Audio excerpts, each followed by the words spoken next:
Queridos amigos, os pido un poco de atención en este vídeo porque voy a describir lo que el otro día en El Independiente, en este artículo que ves a continuación, describía como la tela de araña que se ha tejido alrededor de la figura de José Luis Rodríguez Zapatero, de exministros, de allegados, de altos cargos y derivados. No se puede decir, desde luego, que ser socialista en estos tiempos no sea sinónimo de ser rentable, porque en los negocios les va bastante bien.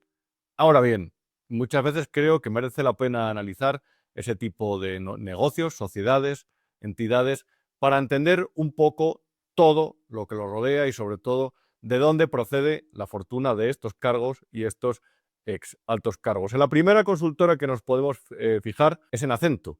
Acento es una consultora capitaneada por José Blanco, ex ministro de Fomento y ex, ojo, secretario de organización del Partido Socialista Obrero Español, como lo fue José Luis Ábalos y como lo fue Santos Cerdán. Este señor, en el año 2019, ya con José Luis Rodríguez Zapatero en la Moncloa y de la mano de unos socios que no han desvelado su identidad públicamente, pero que es un secreto a voces por Madrid, que están aquí y también allá. En Asia tienen también intereses. Pues bien, estos formaron esta consultora en la que, oh casualidad, también hay políticos del Partido Popular. De hecho, podías ver en esta imagen, junto a Pepe Blanco, a Alfonso Alonso, el que fue político del Partido Popular.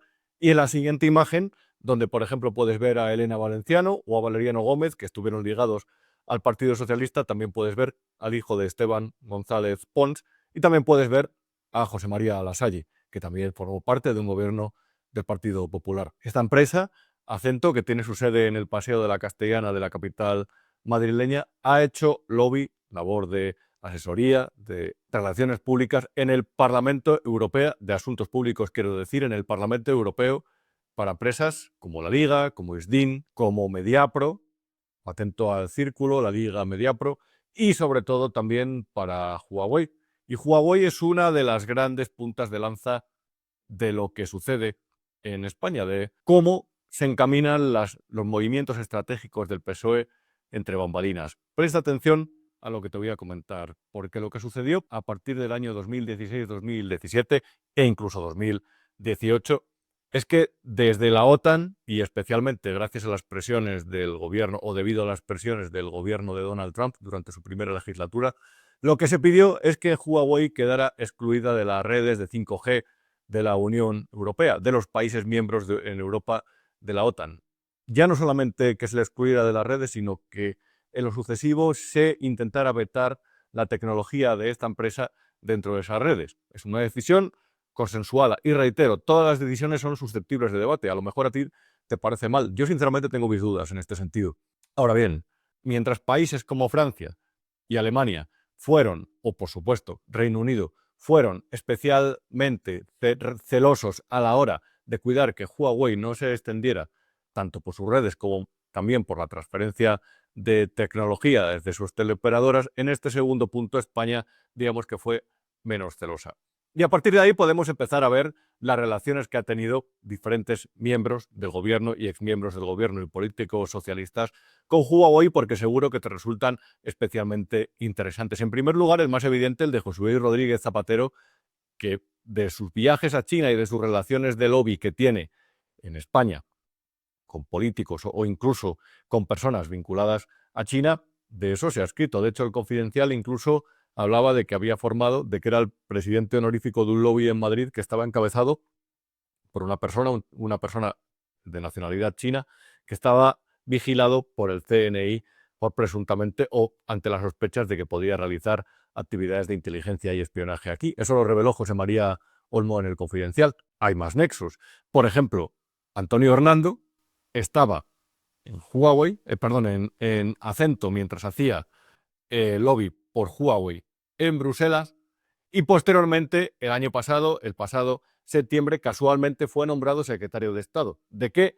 De telecomunicaciones. Es decir, hizo la puerta giratoria desde la empresa hasta el gobierno, pero no para ocupar una posición que no fuera relevante, que no estuviera relacionada con la labor de lobby que hacía para Huawei, su antigua empresa, sino que le situaron como secretario de Estado de Telecomunicaciones, sin que prácticamente nadie dijera nada, sin que Óscar López, el ministro del ramo y evidentemente uno de los de las personas con las que ha caminado en la misma dirección en el PSOE durante muchos años, sí que pareciera importarle a Óscar López el pasado, la actividad de lobby para Huawei que realizó esta persona.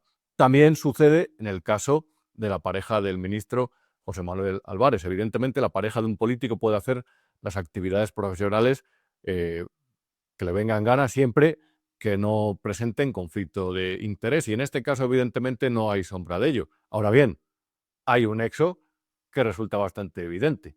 Esta mujer fue vicepresidenta de Huawei España y después de eso pasó a ser consejera de Hispasat, una empresa, la nombró el gobierno, la Sociedad Estatal de Participaciones Industriales, para ello. Y esta empresa no solamente tiene interés en las telecomunicaciones, sino que también tiene interés militar. Reitero, para intentar transmitir bien el concepto, mientras en Europa se mira con recelo Huawei por evidentemente el control que ejerce el régimen chino, el gobierno chino, sobre esa empresa y sobre las actividades de información que podían captar a través de redes y a través de tecnología del acceso, de que se les abra la puerta al acceso a las redes europeas, mientras otros países europeos son especialmente celosos en ello, en España pues se producen este tipo de movimientos. Y simplemente un último ejemplo que seguro que también te resulta bastante ilustrativo. Las hijas de José Luis Rodríguez Zapatero tienen de cliente en su empresa que se llama What the Fab también a Huawei. Entonces, aquí vemos una serie de relaciones, una serie de nexos que evidentemente creo que resultan interesantes y que ilustran muy bien sobre los negocios o sobre las actividades que se realizan en el marco del Partido Socialista Obrero Español. Porque claro, la pregunta que nos podemos plantear es si esta gente no hubiera pertenecido a esa órbita del PSOE, hubiera ganado tanto dinero con estas empresas hubieran recurrido a ellos para realizar esta función de lobby, pues evidentemente no. A lo mejor Gaspar Zarrías, que fue uno de los condenados a 9 años de inhabilitación especial por un delito de prevaricación continuada por la Audiencia Provincial de Sevilla dentro del caso ERE, y que el Tribunal Superior de Justicia de Andalucía ratificó esa sentencia. Por cierto, posteriormente el Tribunal Constitucional de Conde Pumpido obligó a corregirla porque había observado que no se habían respetado durante el proceso determinados derechos fundamentales, pero esta persona fue condenada en su día, Zarrías. Y Zarrías ahora tiene una consultora en Madrid para la que trabajó casualmente Leire Díez, la fontanera del PSOE, mientras estaba haciendo su labor de desatascadora o de buscadora, evidentemente, de escándalos de fiscales, de jueces, de periodistas, de políticos, bajo la influencia o bajo la tutela de Santos Cerdán. Mientras realizaba eso, estaba trabajando durante unos meses para la consultora de Gaspar Zarrías, que no tenía experiencia hasta que dejó la política en 2015 los negocios, pero que ahora en su consultora ha llegado a facturar hasta 1,2 millones de euros anuales, como contaba el Independiente, que sabes, por cierto, que es el periódico en el que escribo y que te recomiendo leer cada día, porque generalmente incidimos en estos temas, que son los relevantes mucho más allá del politiqueo. El Partido Socialista Obrero Español S.A., la sociedad anónima, desde luego es especialmente lucrativo para determinadas personas que han estado en la órbita del partido.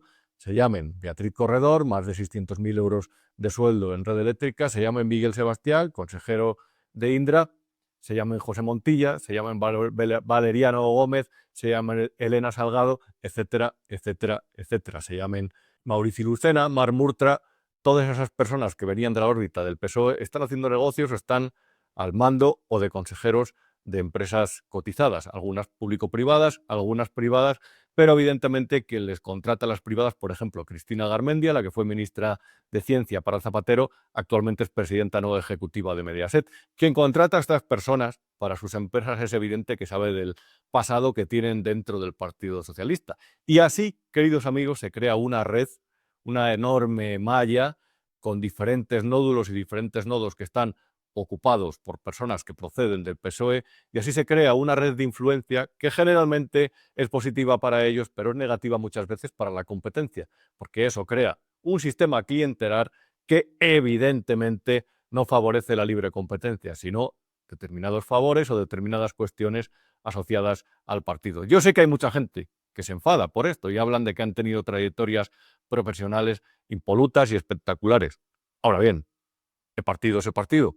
y el partido evidentemente parte y reparte. Y cuando un partido se convierte en institucional, como es el PSOE, el mejor o el ejemplo español contemporáneo de lo que fue el PRI en México, evidentemente quien contrata sabe por qué lo hace. De hecho, es muy curioso. Te citaba a Miguel Sebastián, consejero de Indra, cuando uno de sus pupilos, uno de sus asesores de gabinete en el ministerio fue Carlos Ocaña, que desde que el Estado se gastó 2.300 millones de euros en comprar el 10% de Telefónica, está de consejero allí. Y hace unos meses era nombrado vicepresidente de Telefónica. Esta persona es verdad que es de las más eficientes y de las mejor preparadas, de las que hay. Pero hay casos, desde luego, que me cuesta mucho pensar que esas personas que se contrata vinculadas a la órbita del PSOE estén especialmente preparadas para realizar esa labor.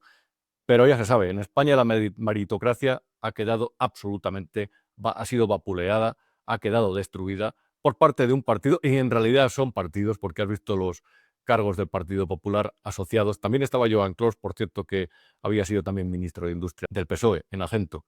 Todas esas cosas al final se carga la meritocracia, y todo eso al final lo que hace son grupetos, cuadrillas, que realmente son positivas para todos menos para el ciudadano, para el Paganini o para la persona que aspire a competir en igualdad de condiciones en España, pero se encuentre con estas trabas, con este tipo de cuadrillas y con lo que evidentemente cada vez tiene más pinta de lo que sospechábamos, un capitalismo de amiguetes.